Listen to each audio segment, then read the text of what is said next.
What's going on, everybody? Andrew Thompson here, the Andrew Thompson Interviews YouTube channel. My guest today, very special individual. He is the current action wrestling champion, Georgia State University graduate. Yep. Georgia State Wow. University. Yeah. No, see, only reason I know that because it said in his email, like underneath the Oh, that's right. But underneath that, Georgia. You should have just ran with it. You should have been like, yeah, I did my research. Georgia State graduate, educated man right here, ladies and gentlemen. As I said before, action wrestling champion. This is AC Mack. AC, how you doing today, Chief? What up, man? I'm doing well, man. Appreciate that. I'm glad to be here. Always gotta do a sharp intro. But I'm glad we was able to do this. Like I told you off here, you was always somebody I wanted to interview, so I'm glad we got to finally do this. And Yes. I mentioned before I had just a small surprise before we started recording. It's not nothing crazy. It's just trying to jog your memory or something. So I first met you. I met you in person before.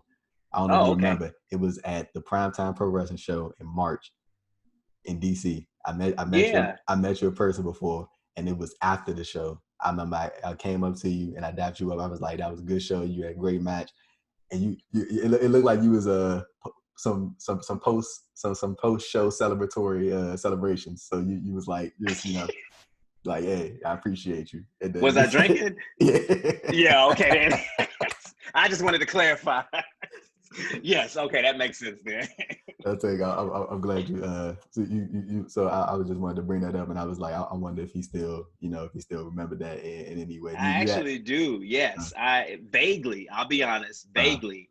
But I do remember walking around after the show before they started cleaning up, and I think before we started taking pictures over there in the corner. So yeah, it was vague, but yes, I do remember that. Yeah. Wow. Yeah, and my first time, that was probably my first time seeing you live. Like, of course, I seen you on shows like on IWTV and stuff, but like that was my first time seeing you wrestle live. And I remember I remember when you got in the ring, you did your signature, like your signature, I had to call it a spiel, I guess. And it was cool to see it, man. Just hearing the crowd react to you, and like had everybody, like there was some people in the crowd that was like going along with what you were saying, like it was which is always cool. Yeah. So like, how did you like come up with that whole thing, man? Because it seems like that's like a real signature thing of yours, and it seems like it's catching on to a lot of people who do pay attention to the independent scene and do keep up with action wrestling, where you're mostly featured. It all just kind of fell into place, to be honest. It wasn't any type of scheme that I concocted, anything like that. The school that we trained at, the WWA 4, they put on free shows every Thursday. And when you start training, before you're good enough to get in the show, you have to pay your dues elsewhere. You have to be a ring announcer or a referee or a backstage commentator. You have to contribute to the show in some kind of way before you get in the ring. And I, at that time, was known as the ring announcer. So I had everybody's stats, I had everybody's info, and they were used to me in a suit, just in the ring announcing people. So when it was time to debut in the show, when I finally graduated to being in the show, I knew I wanted to be a heel, and Mr. Kennedy was one of my inspirations. So I just thought it made sense to go from the announcer to the cocky, arrogant wrestler who preferred to announce himself. So it just kind of flowed that way. And then once I started doing shows outside of the school, and then noticing that reaction from people who weren't aware that I was a ring announcer first, I was like, oh, this works. And I just kept doing it ever since. Right. Do you feel like, having those other skills besides, being an in-ring performer, of course, but do you feel like having those other skills can really open up doors for you, like in other places, in other realms in professional wrestling? Oh my God, yes. There have been some bookings that I've got based off of promos or based off of how your gear looks. Has nothing to do with what they've seen in the ring or who you had a match with.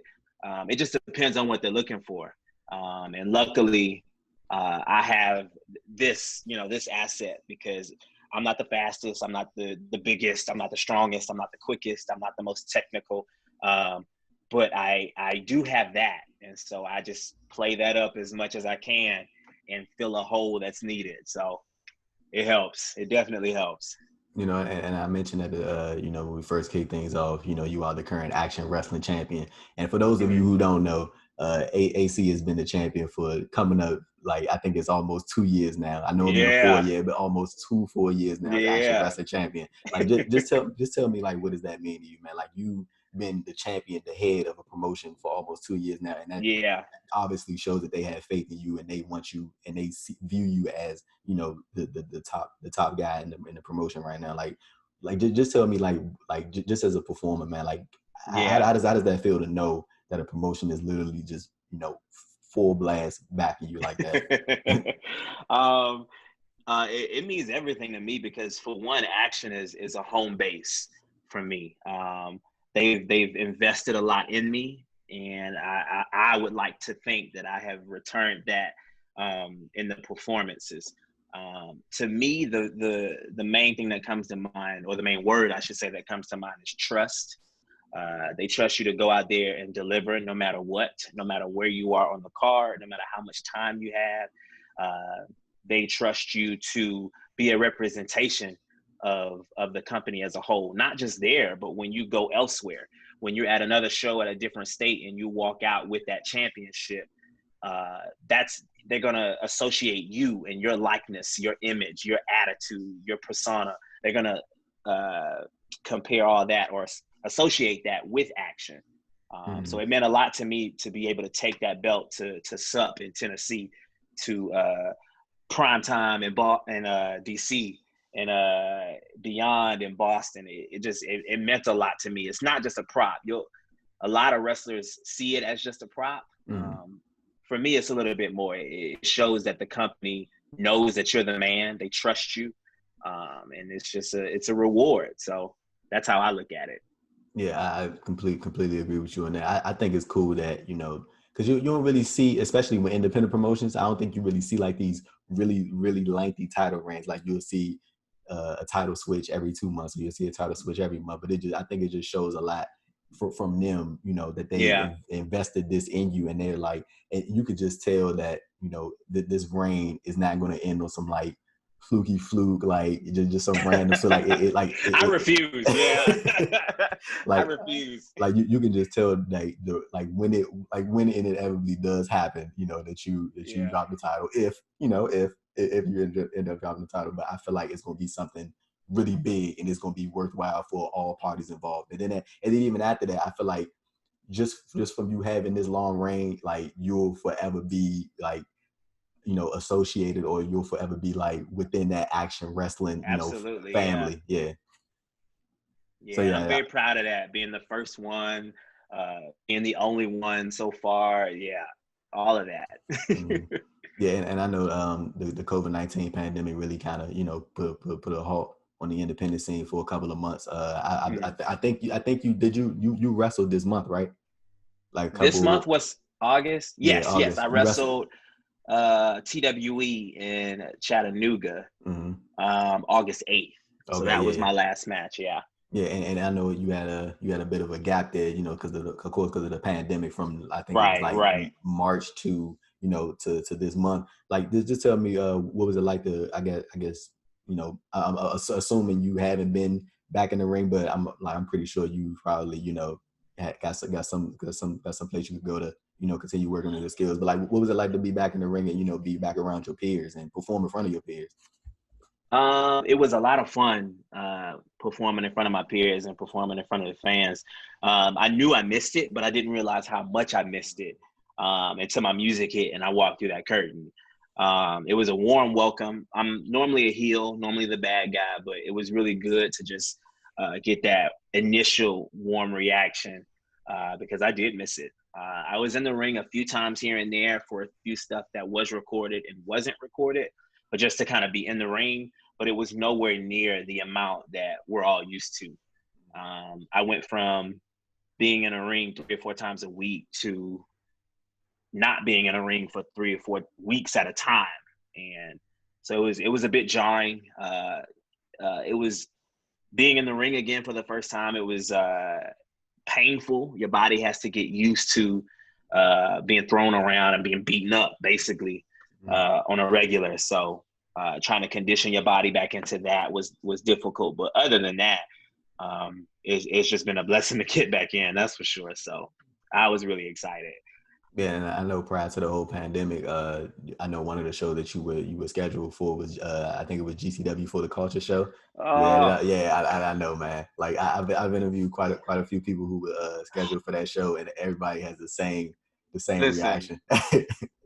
I cannot tell you how depressed I was from that. For those of you who are watching, GCW is probably the hottest or the most important independent promotion in the country. Between them and Beyond, they're like at the top. That's fair to say. And I was set to make my debut, like you said, Mania week for Effie's Pride Show, and then and then AJ's for the Culture. And Action was doing a doubleheader with Black Label Pro, like a combo show.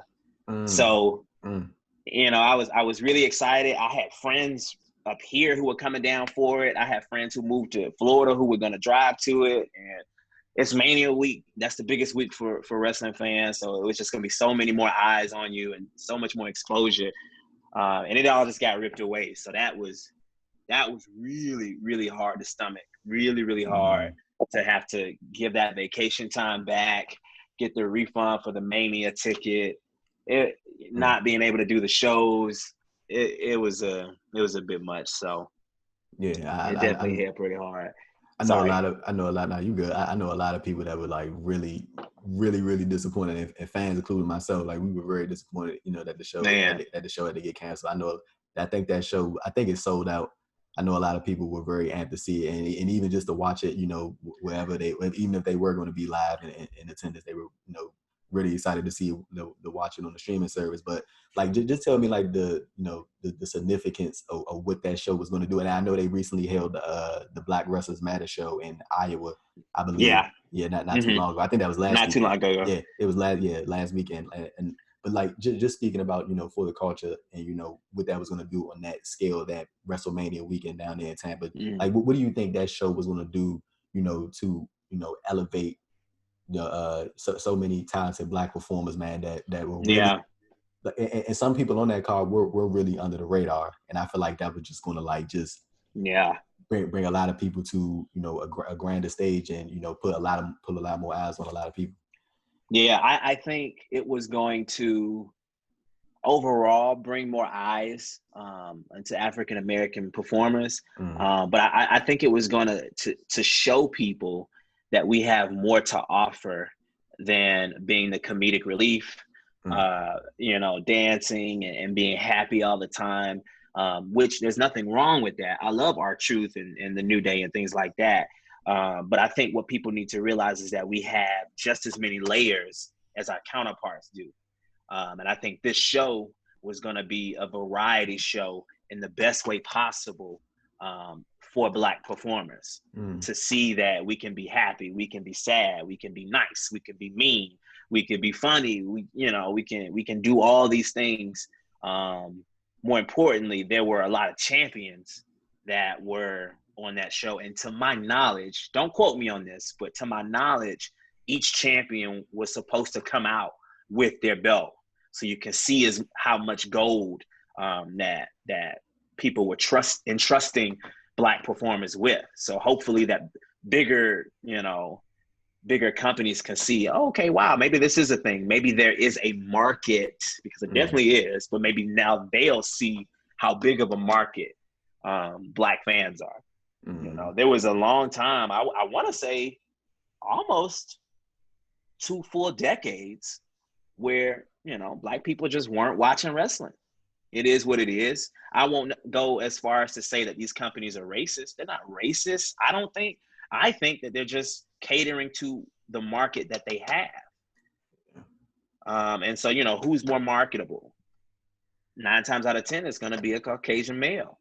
But I think this was going to help at least kickstart the process, or, you know, whatever the case may be, to say, hey, that isn't the only market. You know, we have another market in this case. So the same thing that Rey Mysterio did for Hispanics in the early to mid 2000s, I think we were on the cusp of a renaissance of that same thing, but for Blacks. or black people, I should say. Ooh, that sounded bad. but like I've seen that. I've seen similar comments on social media from fellow black wrestlers, and just this stigma that that you guys can only fit that's like, I guess, a few certain roles within professional wrestling on a mainstream level, and like it's like they want to either bring a black talent in as the heavy, the person who's the to take care of all the light work in the ring, or it's either or some other like stigmatized, or some role with some type of undertone to it, and that seems like it's been that way in professional wrestling for a long time. But like I've sort of like noticed like just a bit of a shift over the past year or so, because and I think that's mainly because we're seeing so many black wrestlers speaking up and voicing their opinions about what's going on in professional wrestling. And I think a lot of promoters are I'm not even gonna say their hands are being forced, but I'm gonna say they're becoming more aware of how many talented black wrestlers there are out there, and it just doesn't have to be who you think is a quote unquote draw, or who you think can elevate your promotion to the next level. And I was just wondering, like, are you of the same mindset with that that line of thinking? Absolutely. Absolutely. I mean, gosh, man, I just remember I was seeing all the announcements for the show, and like I'm aware obviously of black performers, but just seeing them all in that one announcement, seeing them all on one show, all on one card, it almost brought me to tears, because I didn't even realize how much talent was going to be on that show. I don't even want to get the name dropping, because I feel like I'll forget somebody, but just the fact that there were so many people. We could list them all, but I know I know Myron Reed was going to be on the show. Yep, he was. Calvin Tankman. Man, it was Faye Jackson. I'm gonna let you name them. I don't even want to name them, because I know I'm gonna forget somebody, and it's just a crime to not mention who all was involved on that show. It was about to be something special, man. Yeah, it definitely was. But you know what? I definitely think that somewhere down the line that show is going to happen. I really think that show is going to happen. And speaking of WrestleMania weekend, I know last year you got to wrestle one guy, Mr. Fred Yehi. I think it was last year WrestleMania weekend. I interviewed Fred. I think it was a couple of weeks ago. And not too long ago. I interviewed Fred. Yeah, I saw on your YouTube channel. Yeah. And like just from people that commented on it, and people who I interviewed Tracy Williams right after I interviewed Fred, and Fred and Tracy used to be in the Catch Point, Catch Point Stable involved together, and like just seeing like the reaction that that came from the interview, and seeing how many people had so many fond things to say of Fred, and like you don't really see that much, because Fred isn't on social media like that, so you don't really see it, but like just seeing so many people speak so highly of him, and having these kind things to say about him, not only as a wrestler, but like it's just a person. And I was just wondering like if you had anything to add, because of course you wrestled him, and anybody can go check that match out. It was a really, really, really good match. Go check it out, folks. But there's just anything you had to add about Thank you. Fred. I love Fred. When I met him in 2016, and he would come around the WWA 4. That's what we were training at. And he was just always helpful. He would always ask, what are you struggling with? What do you need help with? And he would come up with a drill for you to help you out in that specific area. So I remember memorization, remembering all the spots in a match. Like that's what I struggled with in the beginning. And so we would run drills together, and he would force me to come up with a spot, sometimes on the fly, but very, very quickly. And as the drill went on, we would extend the spots. It would be longer and longer and longer. And we would do that a few times. It's just reps, just to get your body used to, or your memory used to, how to structure a match and what goes what makes sense, or what would be next. So I have a lot of love for Fred. I have a lot of respect for him too. And any wrestler that's worked him before knows that when he's in the ring, he's in the ring. When he hits you, he hits you. He is there. There is no see-through. Nobody's gonna watch a match and think, "Oh, this ain't real. This is fake." Nobody's gonna watch his match and think that, because he's the real deal. No. I have nothing but good things to say about Fred. No, that's cool to hear, man. It's always like, I always find it real cool when I see a lot of black wrestlers, like when they all like, I've seen this a lot over the past couple months. It's like I see like a collective group of black wrestlers like all just heap this great amount of praise onto one specific black wrestler. It's like everybody come together just to lift this one person up. And I always think that stuff cool, man. But like one spotlighted moment I did want to talk about your career is December 2018, sir. You made your way into NXT for a match against Dominik Dijakovic, which I think is real cool. Aaron Mackey, I believe. That's Aaron Mackey, yeah. Under the name Aaron Mackey. That's your real name, or is that no? That's your alias name? That was the alias that they gave me. Oh, okay. They already had that set up when I got there. Okay. But my real first name is Amin Ra. Oh yeah, okay. Yeah, so they probably saw that and was like, okay, we're just gonna pick Aaron. Aaron Mack, yeah, right. But like, what was that whole, that whole experience like? Of course, I want to hear about the in-ring portion. You stepping in there with Dijakovic, and I think you could see the match. You could see, you could either see the match on YouTube or you could watch it on the WWE Network. Like, just tell me, like, what was that, that experience like? Being at Full Sail and being a part of NXT for that night. It was. Oh, it's also on Hulu too. Oh, it's also on Hulu. It was nerve-wracking in the best way possible, because I had two friends who went down there as an extra separately on two different occasions, and all they kind of did was stand around. They wore their suits backstage. They were kind of runners. They would help out whenever needed. So I went down there expecting to do that, which was perfectly fine. I just wanted to be in the room. I wanted to rub elbows. I wanted to be able to network, and just kind of start from there. When I pulled up, we had to be there at 1 p.m. They started the tapings at like 7:30. So they told me, hey, so you're Mr. Mackey. Okay, cool. You have a match with Dijak in the 3rd episode taping. Go over there, get your second physical done. Your name is Aaron Mackey. Fill this out. And he started to walk away. I was like, wait a minute, hold on. First of all, thank you. I have a shit ton of questions. Excuse me, can we curse or no? No, you're good. Okay. Well, I have a shit ton of questions. I've never done this before, so let's not. I'm still a newbie here. And I met Dijak, and he was extremely nice. Oh my God, way nicer than he should have been. Gave me a tour of the entire place. Oh, that's cool. Told me who to talk to, who to stay away from. I don't think William Regal wasn't there. I did meet Shawn Michaels. He seemed like he had something going on personally, so he wasn't around the extras a lot. He seemed kind of down for whatever reason. I met Triple H, who is one of my all-time favorites. So for him to kind of come over and talk to us and just kind of ease our nerves and get us excited for the show, that meant a lot to me. And to see how involved he was with NXT, that made me have even more respect for him, if that was even possible. Norman Smiley was our agent for the match, so that was real cool.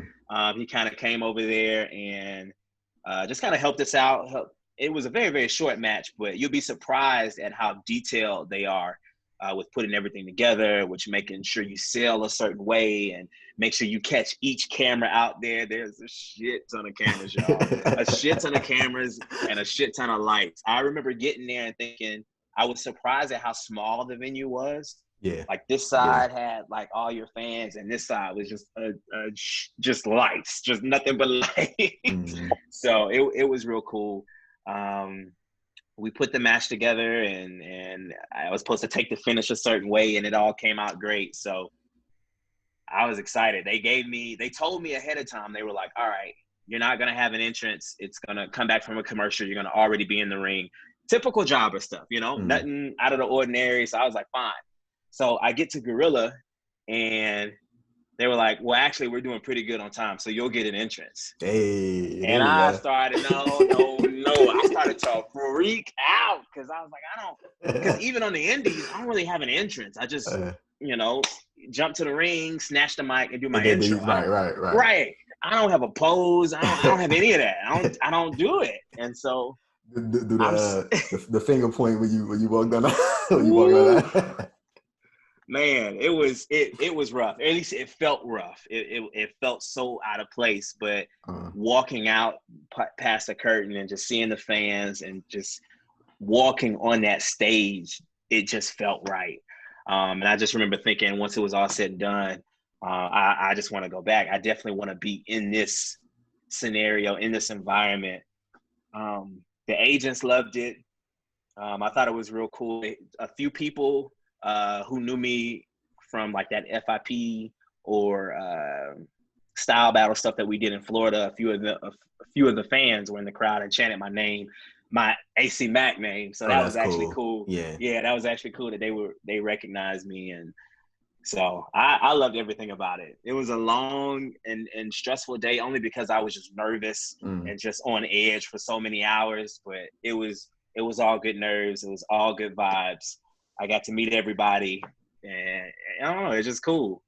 It was just cool. And just from how you're describing it, like for it don't even seem like, I know in that moment it probably seemed like nerves, but like just from how you describe it and how like it seemed how much fun you had, it seemed like it was more like those like, it's like more excitement than anything. Like even nerves, like it was just that anxious excitement. Like you just can't wait for I just can't wait to go out there and just do it. Like over, and then I'm gonna, you know, of course watch it back. But like when you said the agents like that, like when you come backstage after that, and you know, of course. Oh, did we lose you? No, can you hear me? Oh yeah. I'm sorry, I got a call. Let me put that on. I'm sorry. No, you good. Not disturb. You good. Gotcha. But like when you come backstage after that, like what's the reception like? Of course, you know, you mentioned that the agents like that, like, you know, like what's it like back there when you come back to the gorilla position? So it's not a whole lot of room, but Triple H is watching. At the time, for whatever reason, Kevin Owens was backstage. I guess he was just hanging out watching the show, but they were both on the monitors. Norman Smiley was right here, and he gave me the critiques as soon as I came out. They loved the entrance. They said it was great for it to be so last minute and you not to know. I was like, thank God, because I just walked out there. You just winged it. Right, I just winged it. And he was like, what did he say? You don't want to sell so much in the beginning. It was a little bit of gaga in the beginning, and that was on me. That was definitely on me because I was trying to get some more TV time because it was a short match, and I was trying to like elongate it a little bit more. Trying to maximize the minutes, man. Right. So he was like, yeah, other than that, you know, he loved it. So I was just real proud of myself, and I was just on cloud nine going back to the locker room. And Rhea Ripley, she was the one that showed me where the taco truck was. So we went out, shared a taco with her. That was cool. Everybody was nice, man. It was just all good vibes, from the photographers to the physicians to the referees. Just everybody involved. That's a positive thing. Them WWE digitals, man. You're right. You can't go. I don't know why, but I can just envision you like with the biggest smile on your face, like walking. Man. And it meant a lot to me because like I had simple gear at the time, but the photographer was like, "Oh, I like your gear." So for somebody who's taking pictures, these promo shots of just this amazing gear all the damn time, and for him to say that, like that meant a lot to me too. So it was just, oh my bad. Are you good? I keep hitting the table. Sorry, y'all. But yeah, it was. Man, I still remember vividly like it was yesterday. It's going on 2 years now, but yeah, I remember it like it was yesterday. And you know, just speaking about, you know, towards that, you know, of course you had a great moment at the end of, you know, 2018 with that, but I feel like 2019 is probably like one of your most underrated years as a wrestler. Like you had a lot of matches in 2019, man. Like, like in that moment, like, of course, when you going through those days and you know you on the road and stuff like that, like, do you like notice like how much work you putting in, or like is it like one of those things like towards like, you know, in a situation like now when I'm bringing it up to you, it's like, you know, hindsight being 2020, it's like, damn, I was wrestling a lot that year. It's definitely that. It's definitely the latter. When you're in the midst of it, you just go. You're just going. You're just going. You're trying to fill dates. You're trying to achieve goals, but you don't realize, even when you achieve the goals, you don't really realize it because you're just, all right, cool. That was cool, but I got another show tomorrow, so I need to plan for this. Oh, I need to fly out to this place or whatever the case may be. Looking back in hindsight, yes, you definitely get that feeling of, damn, I did a lot. You know, I did a lot. I was very proud of my 2019. I achieved the goals I wanted as far as breaking out of the region, doing bigger shows and main eventing more and having different match types and special opponents and really, really dope storylines that people on IWTV can follow instead of just a bunch of random one-off matches. So yeah, you're right. It's looking back on it, I'm very proud. Yeah. I feel like that's one of the more cooler things that I like here. Like when I interview independent wrestlers, I feel like that's like specifically, hearing them talking about breaking out of the region that they came up in. I feel like that's probably like one of the coolest things. And I know for you guys, that's probably like one of the most like fulfilling, like, and not even necessarily of a, like, I made it type thing, but more so of a, like, okay, I'm making progression and I can see this progression now. Like, opposed to, you might be doing some great things in your region. A lot of people might give you recognition for that, but your ass is like on the bigger prize, of course, like, I'm trying to get out and trying to keep expanding. Like, were you like, so like when you were in no specific region, and were there ever times where had those feelings of like, damn, like, when's the next big move gonna come, or when's the next opportunity gonna come, like, those moments of doubts, or self-reflection moments? Kind of. So it wasn't about when the next opportunity was coming, because they were coming a lot. It's just it's on us to capitalize and go to these things. I was more concerned or worried about letting the people down who put me on, because there's a lot of people in this region who put a lot of trust in you, and they make you a star in this region. And the only reason why people outside of the region know who you are is because of the work you've done in this region. And so it was really hard to be able to say, hey, thank you, but I gotta go. And a lot of people in the region, they'll make you feel guilty, or they'll try to get you stuck, in one place. And I cannot stress enough to the fans out there how hard it is for a wrestler to not get stuck, because it's really easy. You're trying to please everybody, and you're trying to do the right thing for the people who were nice to you. But at some point you have to put your foot down and say, hey, I appreciate that, but I do have bigger goals. I do have bigger plans. Like, I want to end up here. So in order for me to do that, I must go here, or I must do that. You're going to get some pushback. It is what it is. Some people are going to get their feelings hurt. But eventually most of them will understand, because they get it. A lot of promoters are ex-wrestlers, or they've been in the business for so long and seen success stories, so they get it. But that was what the hardest part for me was breaking that chain and going out more. So yeah. And we touched on it earlier, just speaking about like the uprise of Black wrestlers, just speak about the uprise of Black wrestlers in general, like just from your experiences, like as a Black man, like, and we always hear like this old saying, as far as like just Black people in like any, like, in not even just professional wrestling, like you hear it in basketball, or you hear it in any type of workplace, is that old saying, like, we got to work twice as hard just to get half of what most people most people come in with, or what they get. Like, have you ever felt like not necessarily felt that, but like had any type of correlation with that that old saying in professional wrestling, that you felt like you had to work twice as hard just to get like just even half of an opportunity that people who are, and not to discredit anybody else, but like just who not on the who you are very aware are not on that same level as you, of what you can bring, but you just haven't had the opportunity to show that.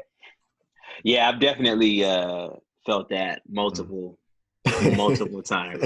I don't want to get into any specifics. Oh, right, I don't put anybody on blast, but I do want to confirm that notion is out there. It is in professional wrestling as well, and we do have to work harder, sadly. But yes, it's out there, and it's a sad thing, but we're working on it. Right. We're working on it. I don't want us to sit here and only complain about it, or only say, hey, this is the issue. I think a lot of us are doers. A lot of us are like, all right, that's the issue, but you're going to recognize me. You're going to acknowledge the fact that I'm putting in work. we're going to be annoying about it. All right, cool. You want to put him on? All right, bet. You want to put him on? Okay, bet. He not ready, but whatever. Let's put him on. We not going anywhere. We just not. We're not going anywhere until you accept it. Right. So, right. we can say that. I respect it. And before we started recording the interview, me and you, we talked about, the unfortunate shooting of Jacob Blake, and how that whole situation unfolded. Like, and we just talked about, we also talked about off air about how, the NBA is, kind of in the middle of figuring out what they're going to do, and it might not be a resumption of the NBA playoffs. Seeing as how it seems like the wrestling scene is starting to, the independent scene is starting to get back up a little bit, and more shows are running. I know you have a show next month for Action Wrestling. Just with everything going on, man, and it just seems like it's just a repeated cycle of police officers trying to take the lives of Black people, or just these situations that keep popping up. Like, is it kind of hard to focus a little bit on just on what you love to do, like just knowing like this stuff is going on in the world, and not necessarily like saying it like prohibits you from going out and performing your best, but it's like that stuff is like on the back of your mind. It's like, damn, like this stuff just continues to happen, and does it like dampen you a little bit, like when you're going out to do what you love to do? I don't want to say damper. Right. I think a good word for it would be motivation kind of sounds weird too, because it's such a bad thing, but it's a certain type of grit. It's a certain type of pain that makes you work harder. I know exactly what you mean. Yeah. I know so exactly like what you when you're out there performing, and I'll just speak for myself, but when you're out there performing, so like when so you might watch something, and we spoke about this earlier about maybe sometimes it desensitizes you to it. You're just so used to seeing it that you might not react initially. Sometimes it hits you while you're performing.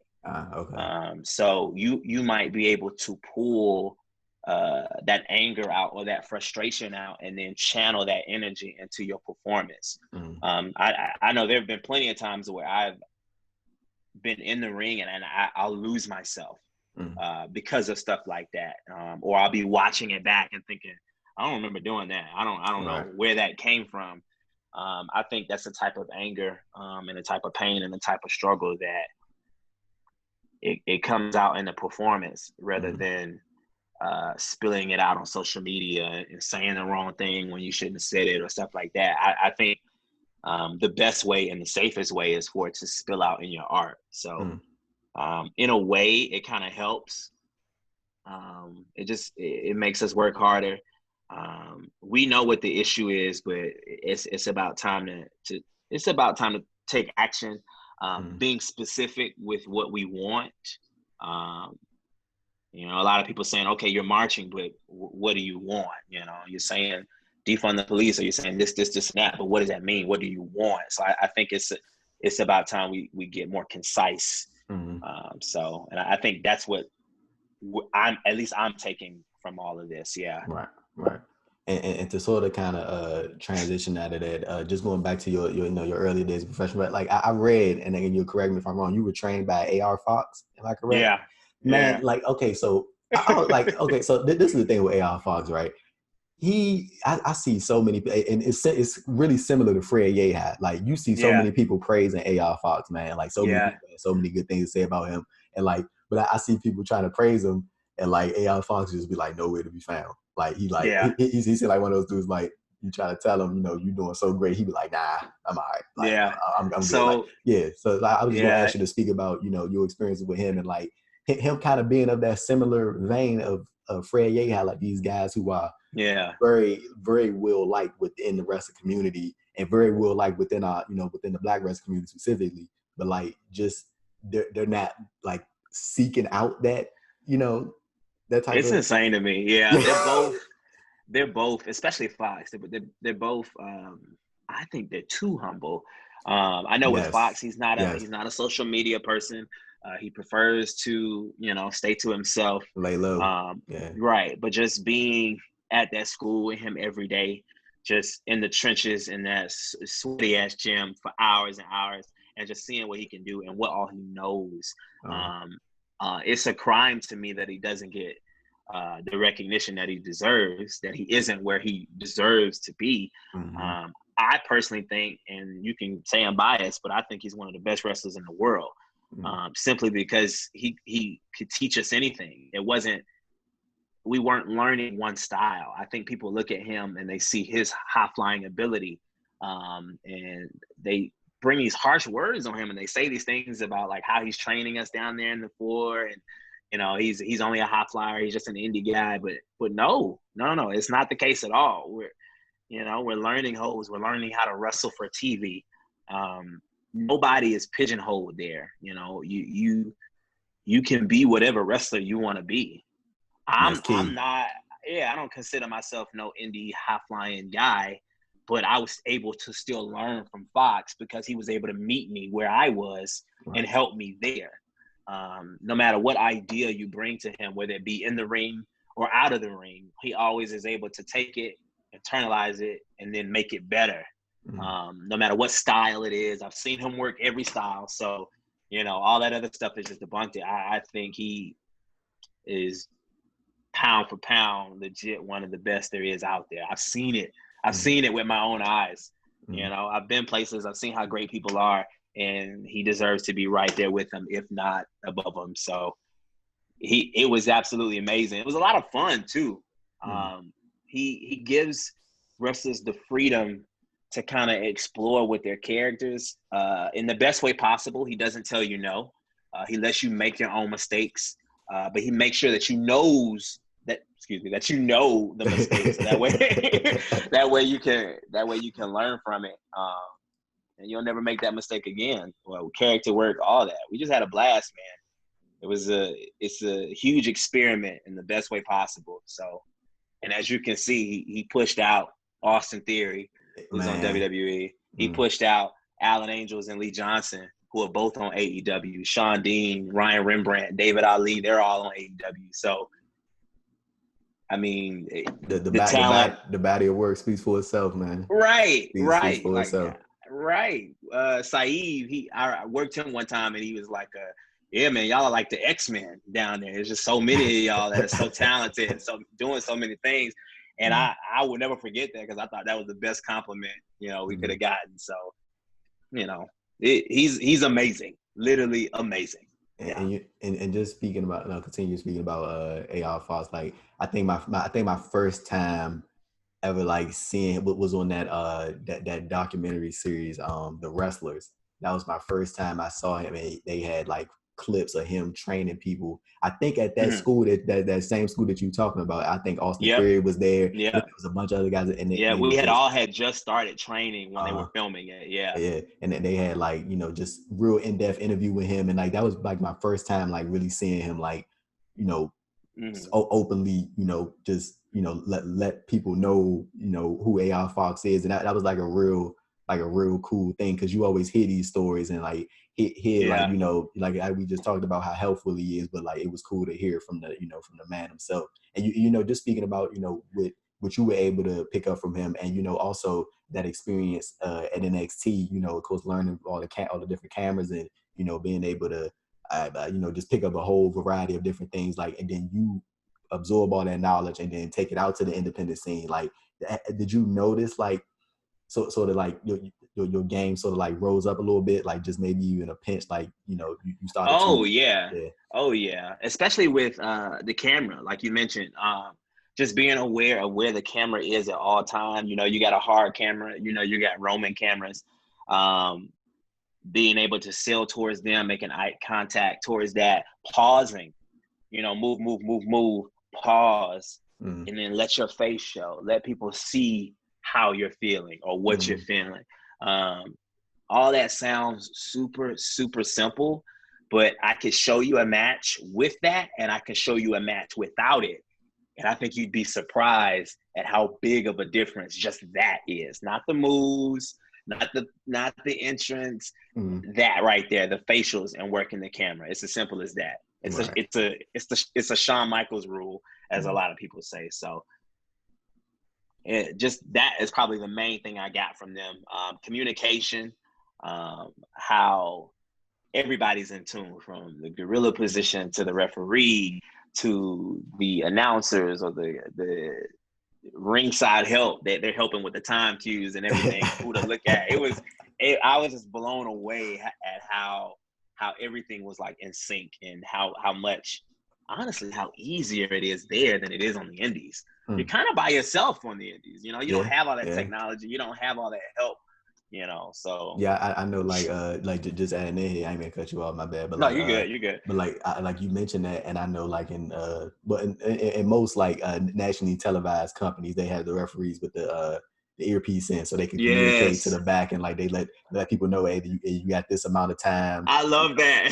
So I wanted to ask you that. So like when you on the independents, like, do you guys rely on the referee for those time cues, or like are you guys like kind of just stand within, sometimes trying to remember? Because I know, like how we just mentioned, like you got the referees on these national televised shows, like they can just easily come over to you guys, like, hey, you got 2 minutes left, you got to wrap it up. Like what's the difference right there, like, for you? On the indies, you have a few that are like that, but it's very rare that they have an earpiece and they're communicating with somebody. Right. So for the most part, you're out there, and if you have 10 to 12 minutes, you kind of have to gauge it yourself. You're kind of on your own. That's what I was getting at. If you go over that, you're still in trouble in the back, whether they communicate or not. You're just expected to know. So it does make it easier when you go, to the big leagues, and they have all that technology and they're all helping you. It's just easier, but yeah, you kind of have to figure it out the hard way, sadly, on the indies. But once you do get it, it's like a badge of honor. You're like, one step closer to vet status. It's just one more thing that you learn, one of the tricks in the trade along the way. But yeah, it's very rare. one really cool question I wanted to ask you, and just seeing the growth of the of AC Mack over the past several years or so, like what would be some early advice that you would give to the AC Mack who was stepping into the ring for his 3rd or 4th match, probably still feeling the nerves a little bit, maybe kind of getting used to it. Like, basically, what advice would you have, hindsight being 2020, that you would give to your earlier self? I would want him to break out sooner. I would don't get so deep. That sounds bad, but fuck it. Don't get so deep into that region. Hop in a car too. If you know somebody that's traveling to Texas or going to Virginia or going to New York or something, see if they got any extra room. See if you can get in there, offer gas money, offer whatever it takes to get out there quicker.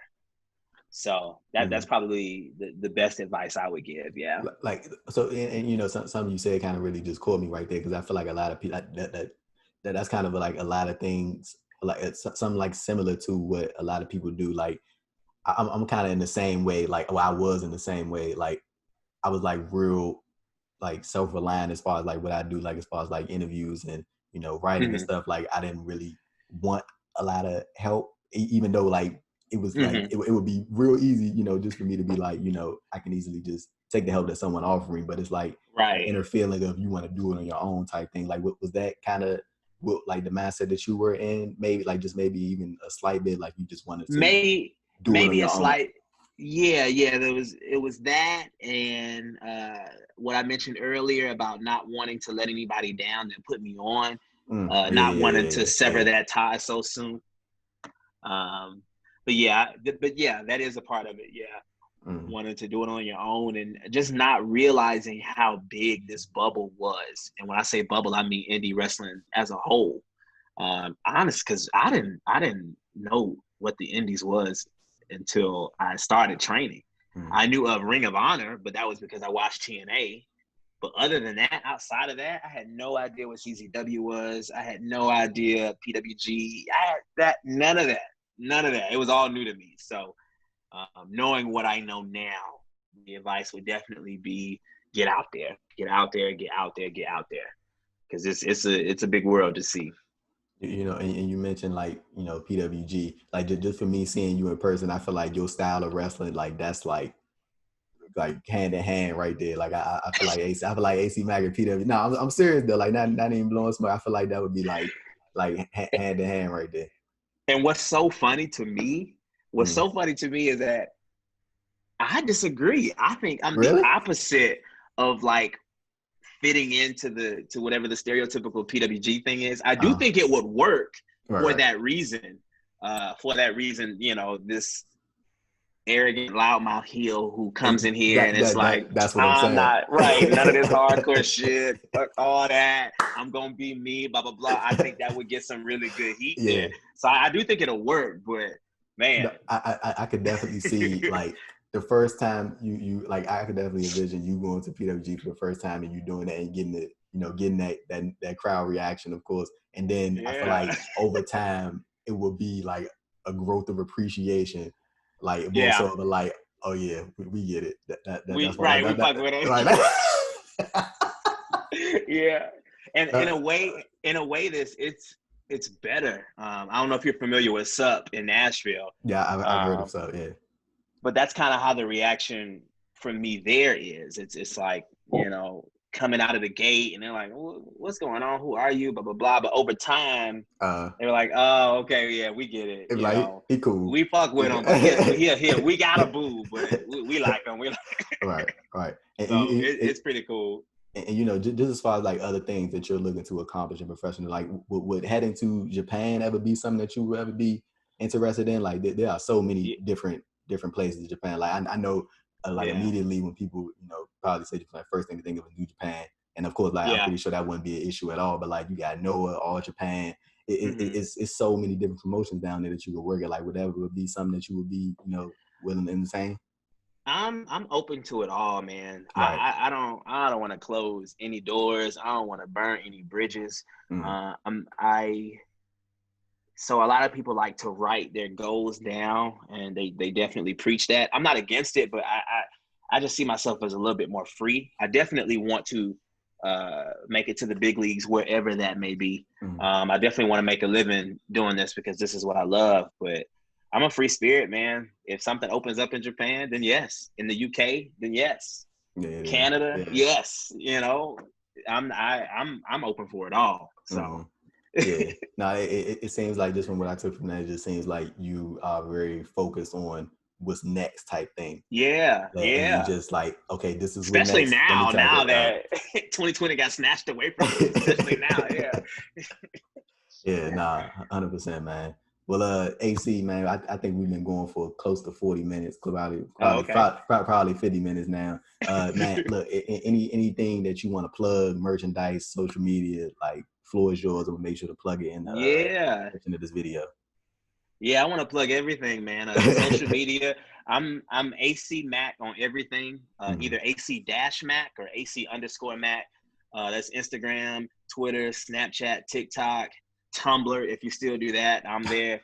I have shirts online, pro wrestling tees, and What a Maneuver. Just the AC Mack store on both of those. You'll find me. I have a few shows coming up. One this Friday with Southern Honor. The one you mentioned with Action next month. I'm back up in St. Louis. St. Louis for Anarchy. I'm in that tournament. Some more things in October that I can't announce yet. But okay. We got big time over there. He big time in the job. He big time. It's a few things cooking up that I'm excited about that'll make up a little bit for a lot that we missed this year. So I'm excited for it. We you know, wrestling's coming back slowly, so we're trying to get in and finish this year out with a bang.